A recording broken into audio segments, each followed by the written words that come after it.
listen to me. Ah!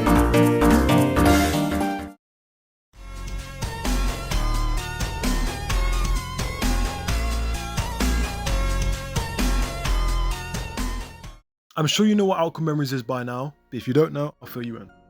Outcome Memories is an asymmetrical horror game based off Dead by Daylight and Forsaken. And personally, I think playing Killer is the most fun.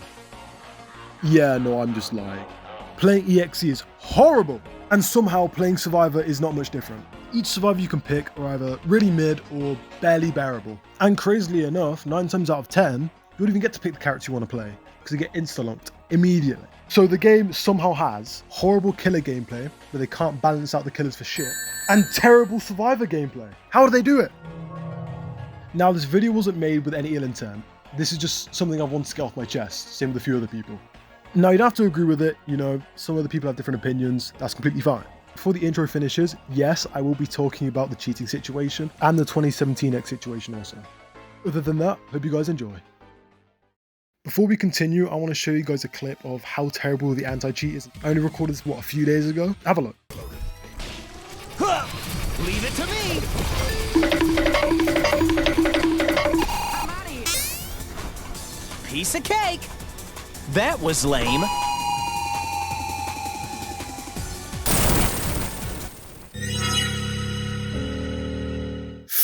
Ooh, anyways. Now, people are saying they're having similar experiences as me, which is really concerning considering the state of the game already. And when questioned or even slightly criticised about how the game works, they just try to mention it needs a recode and try to hide behind the fact that the game's coding is absolutely terrible. This can apply to bugs, anti-cheat, it applies to everything. It doesn't even need to be relevant and they still blame the recode. I'm also pretty sure in one of these tweets, Bonely says they can't release Not Perfect version 2 for some reason. And not only that, but they're also saying the recode will fix everything.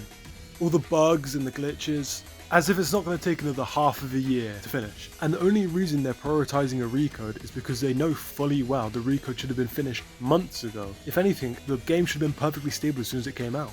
Also, I'm sure you guys have heard about the 2017-exe and the Faker drama about how they're not being added to the game. If not, I'll give you a bit of a rundown. Basically, the owners have just said they didn't want them in the game because of complications about how the main development team wanted them to be a kind of rushdown, and then creators of 2017-exe wanted him to be a kind of trickster character. I think trickster would have worked better for him. Now, I'm not too sure why Faker got dragged down with him. It might be because they're the same creators or similar experiences. But as we know, Vague is Outcome Memories' middle name. Outcome, Vague, Memories. But I can bet this comes as no surprise to anybody, but the reason on why they were both removed, both Faker and 2017-exe, were both lies. The owner, Raven, has come out on Twitter and said that the reason why they didn't want to collab with Outcome Memories was because of how terrible the team was to work with. Now, this is super ironic to me, because one of the main developers of the game has replied to somebody on Twitter who made this exact point and denied all of it, and said they've basically flipped over a new leaf. And now it's a new year for Outcome Memories. And whatever happened was that bad that Raven even said they're not going to come to Outcome Memories ever, and that it's final. What?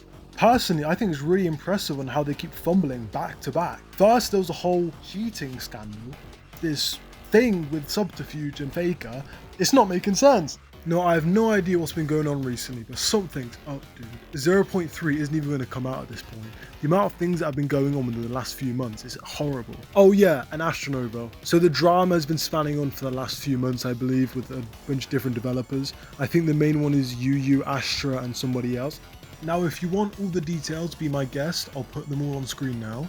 But in a nutshell, Astronova had cheated on Lilac with 2 other people, I believe, in a polyamorous relationship. Now, there's nothing else really interesting to talk about other than really her trying to claim that UU caused her first anxiety attack. Like, that's nice. Like, I really couldn't care less. That acting like it's not a normal human experience. Not only that, but the fact you're able to get so easily influenced online is actually abysmal. You shouldn't even be able to use the internet.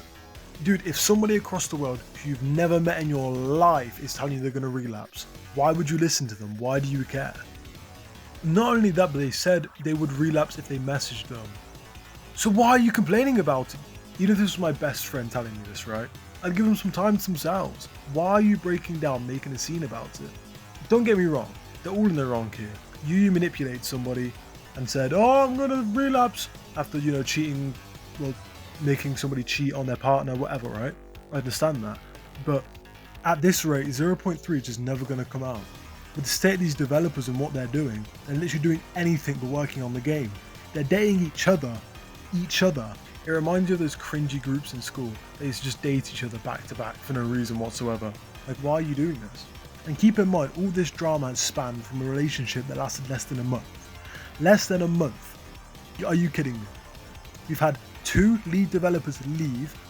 Keep in mind, most of the developers in this drama are 19 years of age. They are fully grown adults, and yet they're still crying online, on Discord about a Roblox game. Oh, my polyamorous relationship is crumbling. I'm getting cheated on. Bro, grow up. You don't know these people. They're older than me. Yeah, they're acting like toddlers. Trying to be like, oh, you told me that they had a crush on Astronova in DMs. Bro. The issue is, it's not even just them. Romeo with his annoying OCs. Why? What is he doing? Considering all the server emojis are just about him. He's made his own Sonic exclusive skin for his OC. Why? They do anything but actually work on the game, to actually give actual updates that we need for the game right now. Anyways, that is the end of the video. Hope you guys enjoyed. Also, I am aware there's audio issues. I am still new to this, but it will get sorted eventually. But yeah, let me know what you want to see next. I spent a lot of time in this. I know I'm very late to the drama. I know, I'm aware. Thank you for watching. I hope I'll see you around sometime.